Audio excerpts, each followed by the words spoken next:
Bismillahirrahmanirrahim. Assalamualaikum warahmatullahi wabarakatuh. Innal hamdalillahi nahmaduhu wa nasta'inuhu wa nastaghfir wa na'udzu billahi min sururi anfusina wa min sayyiati a'malina. May yahdihillahu fala mudhillalah wa may yudlil fala hadiyalah. Asyhadu an la ilaha illallah wahdahu la syarikalah wa asyhadu anna Muhammadan abduhu wa rasuluh. Allahumma sholli wa sallim wa barik ala sayyidina Muhammadin wa ala ali sayyidina Muhammad. Wa qala Allah ta'ala fi kitabil karim, ya ayyuhalladzina amanu taqullaha haqqa tuqatih wa la tamutunna illa wa antum muslimun. Wa ba'du. Pemirsa yang dirahmati Allah Subhanahu wa taala, alhamdulillah Allah Subhanahu wa taala mempertemukan kita dalam kajian kitab Bulughul Maram pada malam hari ini. Mudah-mudahan pemirsa sekalian senantiasa diberikan Allah perlindungan dan penjagaannya, dijauhkan Allah Subhanahu wa taala dari bala dan musibah, juga dijauhkan Allah Subhanahu wa taala dari wabah pandemi COVID-19 ini. Allahumma amin. Tak lupa sholawat dan salam mudah-mudahan tak terlimpah kepada panutan kita Rasulullah Muhammad Sallallahu alaihi wasallam. Dan mudah-mudahan di hari kiamat nanti kita semua mendapatkan syafaat dari beliau. Allahumma amin. Kita awali dengan bacaan basmalah. Bismillahirrahmanirrahim. Pemirsa yang dirahmati Allah Subhanahu wa taala, perkenankanlah pada malam hari ini kita akan membahas kitab Bulughul Maram. Kalau pada pertemuan yang lalu kita sudah sampai pada hadis yang ke-12, maka pada kesempatan kali ini kita akan membahas hadis yang ke-12, yang ke-13 ya, yang ke-13. Hadis ini berbunyi demikian. Wa an Abi Hurairah qala Rasulullah sallallahu alaihi wasallam. Dari Abu Hurairah bahwa Rasulullah Muhammad sallallahu alaihi wasallam telah bersabda, "Idza waqa'a tubabu fi sarabi ahadikum fayamishu thumma liyangzi'uhu fa inna fi ahadi janahai da'an wa fil akhirati sifat." Yang artinya, apabila ada lalat jatuh ke dalam minuman salah seorang di antara kalian, maka benamkanlah lalat itu, lalu keluarkan lagi, sebab di salah satu sayapnya ada penyakit dan pada sayap lainnya ada obat penawarnya. Jadi menurut Rasulullah SAW, ketika kita sedang minum, ya, kemudian minuman kita itu dihinggapi lalat dan lalat terjatuh masuk ke dalam minuman kita, dalam gelas itu, maka Rasulullah SAW memerintahkan kita untuk menenggelamkan lalat itu seluruhnya, ya. Kemudian diangkat lalat itu, kemudian dibuang. Nah, apakah lalat tidak menimbulkan penyakit? Rasulullah mengatakan pada hadis itu bahwa pada sayap lalat itu, ya, yang satunya merupakan sumber penyakit dan yang satunya adalah penawarnya. Jadi ketika penyakit ketemu dengan penawarnya sama dengan netral, sehingga minuman itu, ya, setelah lalatnya dibuang bisa diminum lagi. Ya. Dari hadis ini kita dapat menarik suatu pelajaran. Yang pertama adalah apabila ada seekor lalat terjatuh pada minuman atau makanan kita, diperbolehkan bagi kita untuk menyelupkan seluruh badannya agar salah satu sayapnya menjadi penawar. Jadi ketika makanan kita ataupun minuman kita dihinggapi lalat, ya, kemudian lalatnya terjatuh tidak bisa terbang, ya, maka lalat itu perlu benamkan ke dalam minuman itu, kita angkat, ya, kita buang, ya, lalatnya, kemudian minumannya atau makanannya itu tidak najis. Itu makanannya itu boleh kita makan lagi. Apakah tidak menanggung risiko akan terkena penyakit? Rasulullah sudah memberikan keterangan kepada kita tadi bahwa sayap satunya merupakan penawarnya. Kalau yang hinggap itu adalah sayap yang berisi racun, maka dengan dibenamkannya, sehingga sayap yang ada penawarnya itu juga ikut terbenam, maka ketika racun bertemu dengan penawarnya menjadi netral. Sehingga minuman itu tidak najis, sehingga makanan itu bisa dimakan kembali. Minuman itu bisa diminum kembali karena tidak najis dan itu tidak berbahaya dari sisi kesehatan karena racun yang ada pada sayap lalat itu sudah ditawarkan dengan penawar racun yang ada pada sayap lalat satunya lagi. Nah ini karena dalam kehidupan kita seringkali kita melihat dan menyaksikan ketika makanan itu dihinggapi oleh lalat ataupun minuman itu dimasuki, kalau orang Jawa bilang kecemplung,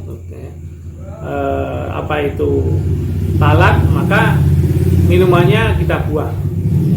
Padahal menurut Rasulullah cukup dengan membenamkan lalatnya diambil, minumannya boleh diminum kembali.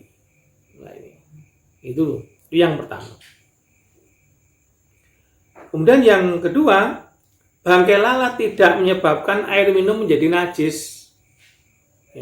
Jadi dari hadis ini kita dapat menemukan suatu penjelasan bahwa bangkai lalat itu tidak menjadikan minuman itu menjadi najis, sehingga halal untuk dikonsumsi, boleh diminum.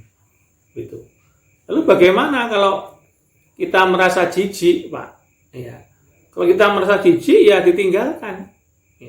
Kalau kita merasa jijik ditinggalkan. Bagi kita sekalian yang tidak merasa jijik dengan itu, ya boleh diminum minuman itu. Kalau bagi mereka yang merasa jijik, tetapi tidak ada alasan kita ini merasa jijik, karena Rasulullah sudah menjamin bahwa makanan ataupun minuman yang sudah terkena lalat, yang kedua sayapnya sudah dimasukkan semua itu menjadi netral, menjadi boleh kembali untuk dimakan ataupun diminum.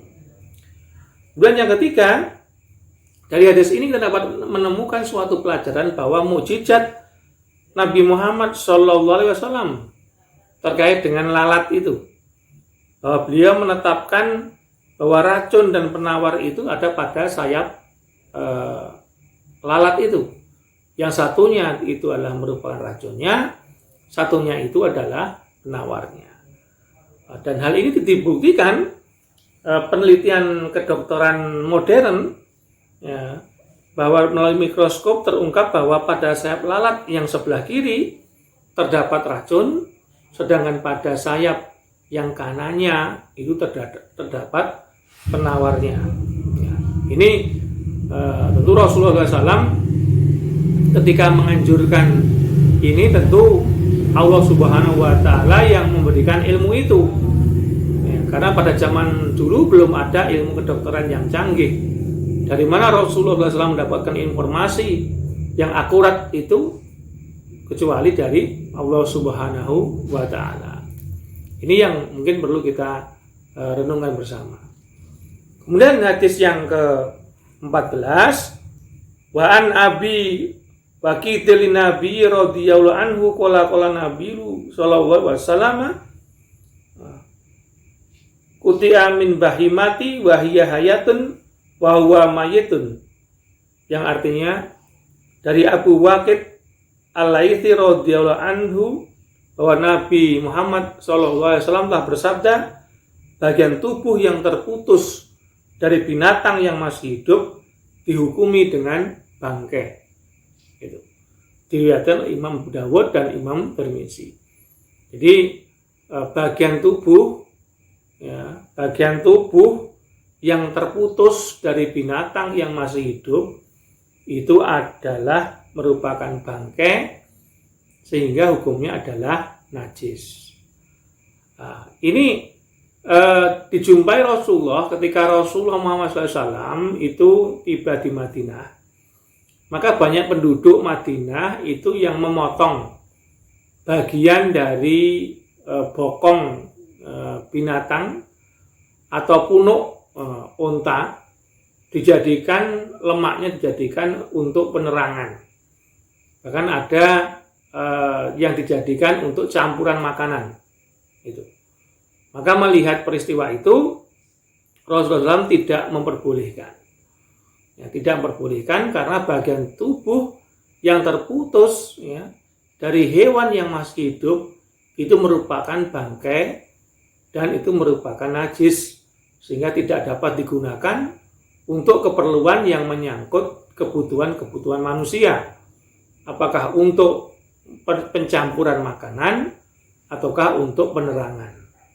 Karena sesuatu yang najis ya itu akan mengandung suatu bahaya, madorot yang besar bagi kehidupan manusia itu. Dari hadis ini dapat kita tarik suatu pelajaran. Yang pertama, dilarang menyiksa binatang dengan memotong organ tubuhnya. Jadi kita dilarang untuk menyiksa binatang dengan memotong organ tubuhnya. Karena itu sama dengan menyiksa binatang ya, yang juga merupakan dosa besar. Ya, karena menyakiti makhluk Allah Subhanahu wa taala. Ya. Untuk itu Islam menganjurkan kepada kita sekalian sebagai umatnya untuk tidak saja menyayangi kepada sesama manusia, tapi juga menyayangi kehidupan yang lain, termasuk kehidupan binatang ataupun kehidupan tumbuh-tumbuhan. Merusak ya, ataupun menyiksa binatang itu dikategorikan sesuatu yang berdosa karena menyakiti daripada kehidupan binatang tadi. Karena sampai sekarang ini kita masih menjumpai praktek-praktek yang menggunakan memotong bagian tubuh daripada binatang ya, untuk keperluan ya, untuk diambil untuk keperluan manusia ya.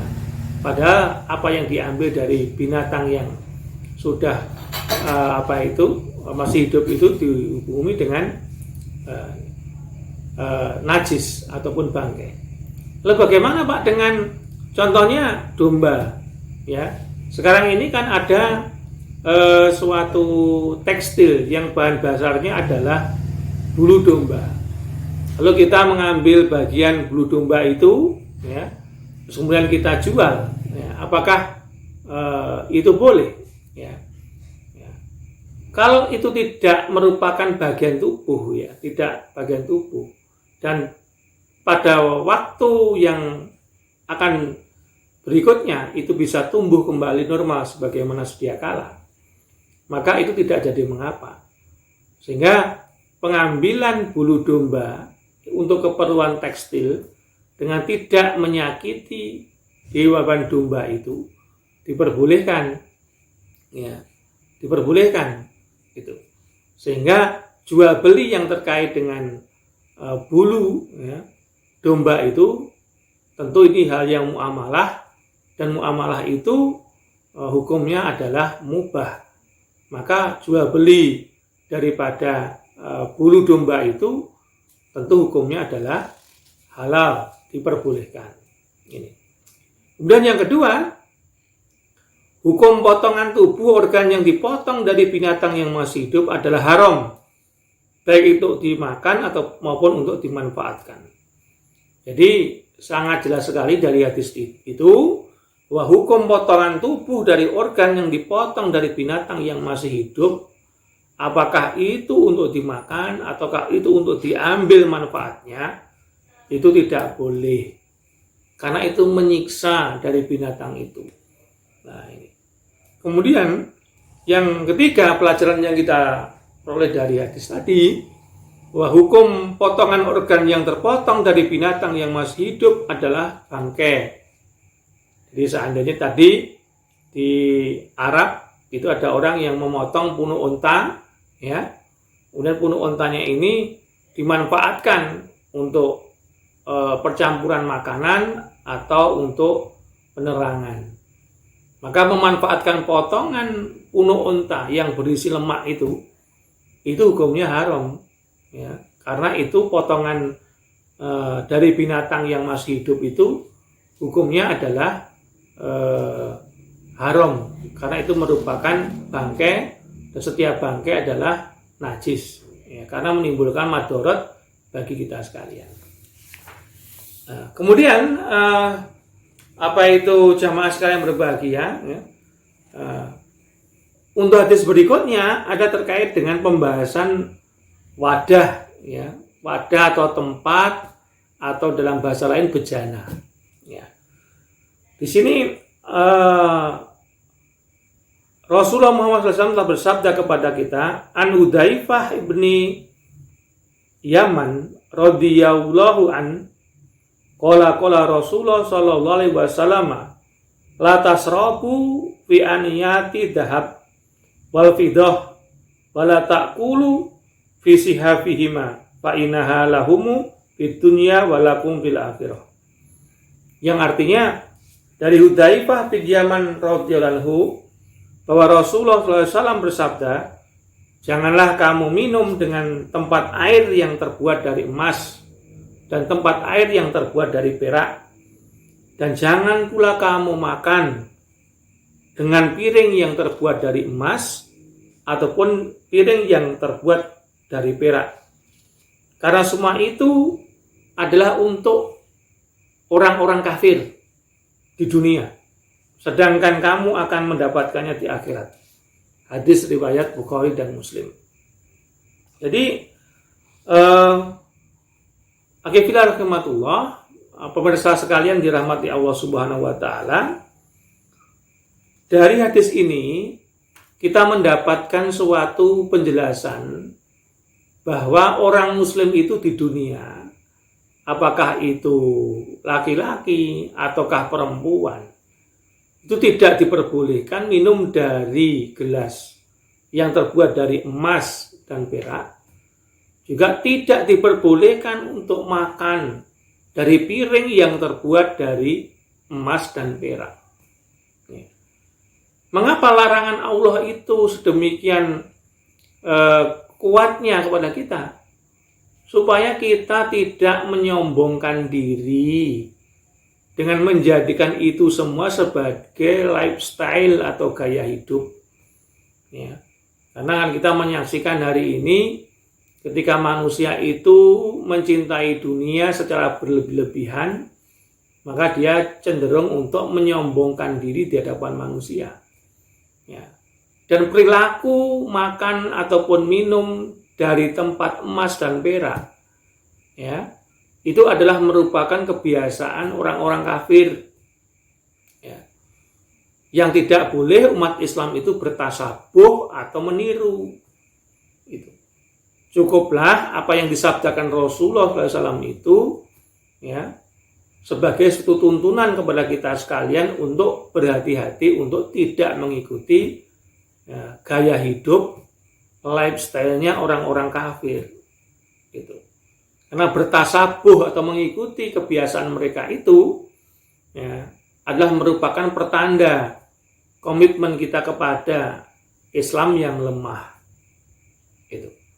Dari hadis yang disabdakan Nabi ini, ya, ada beberapa pelajaran yang perlu kita renungkan bersama. Yang pertama, menggunakan gelas atau piring yang terbuat dari emas dan perak diharamkan dalam agama Islam, apapun alasannya, tidak diperkenankan. Ya, tidak diperkenankan. Yang kedua, keharaman ini berlaku bagi semua muslim dan muslimah.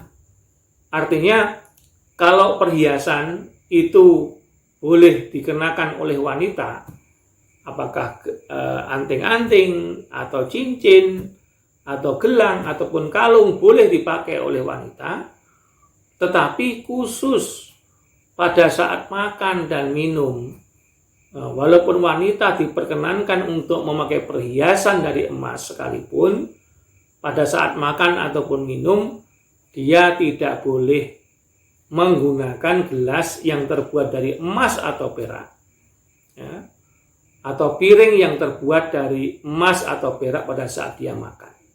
Gitu.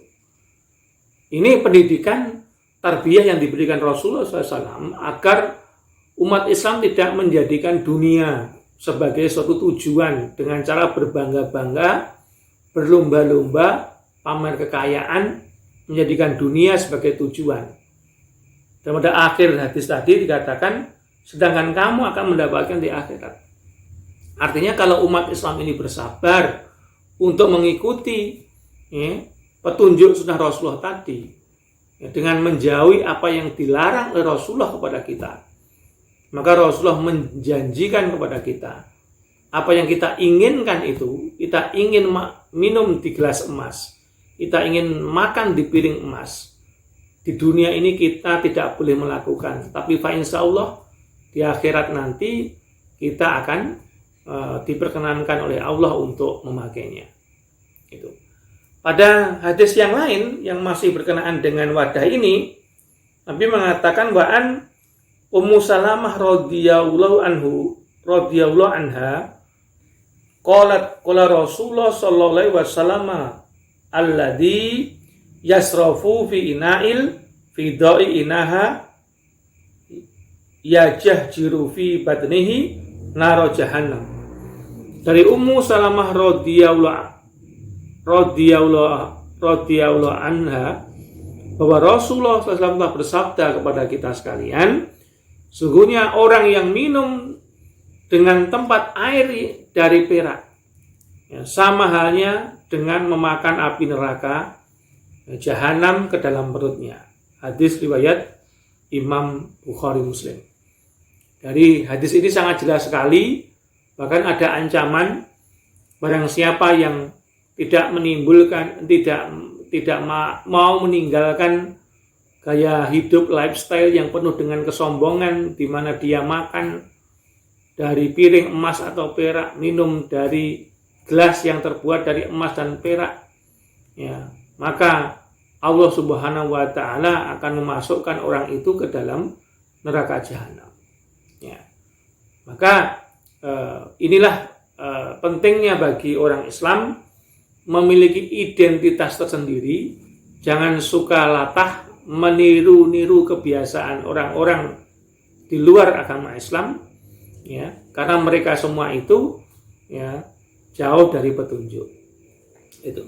Kemudian yang akan kita bahas selanjutnya, apabila waktunya masih cukup, ya, ini wa benini Abasi radhiyallahu anhuma qala Rasulullah sallallahu alaihi wasallam idza dubihal ihadu faqat tahurun. Dari Ibnu Abbas radhiyallahu anhu bahwa Rasulullah SAW bersabda, jika kulit binatang telah disamak, maka hukumnya menjadi suci. Ya. Jadi binatang ketika telah disembelih, kemudian kulitnya itu diambil, maka kulit binatang itu boleh digunakan setelah terlebih dahulu kulit binatang itu disamak. Disamak itu adalah kulit binatang itu dikeringkan dulu, ya, kemudian dihilangkan lendirnya dan dihilangkan potongan-potongan dagingnya yang sudah mengering itu, maka itu boleh digunakan untuk keperluan manusia.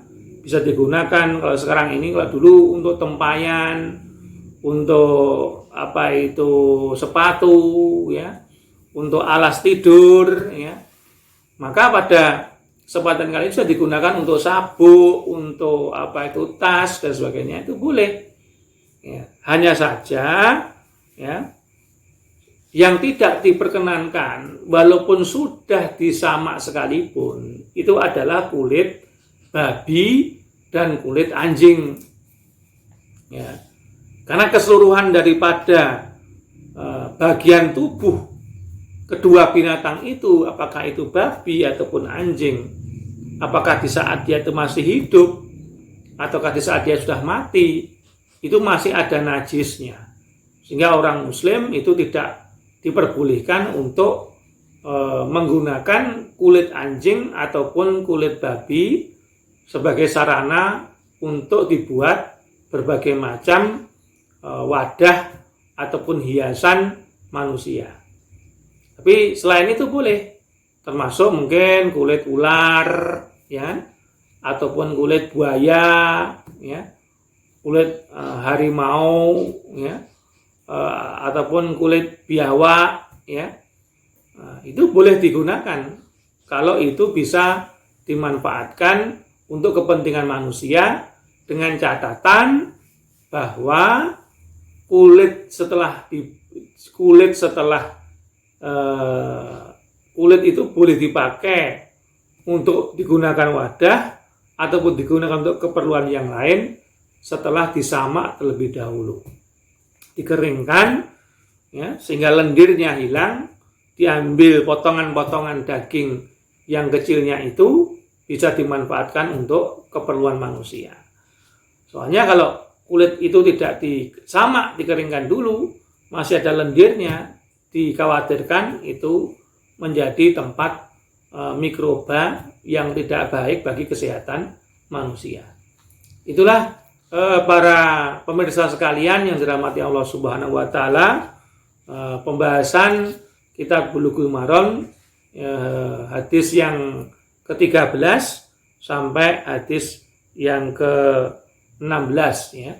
Mudah-mudahan bermanfaat bagi kita sekalian. Teriring dengan permohonan mudah-mudahan Allah Subhanahu wa taala memberikan perlindungan kepada kita sekalian sehingga kita dijauhkan dari bala dan musibah serta wabah pandemi Corona 19 ini. Kita akhiri pertemuan ini dengan doa kafaratul majlis. Subhanaka Allahumma bihamdika asyhadu alla ilaha illa anta astaghfiruka wa atubu ilaik. Assalamualaikum warahmatullahi wabarakatuh.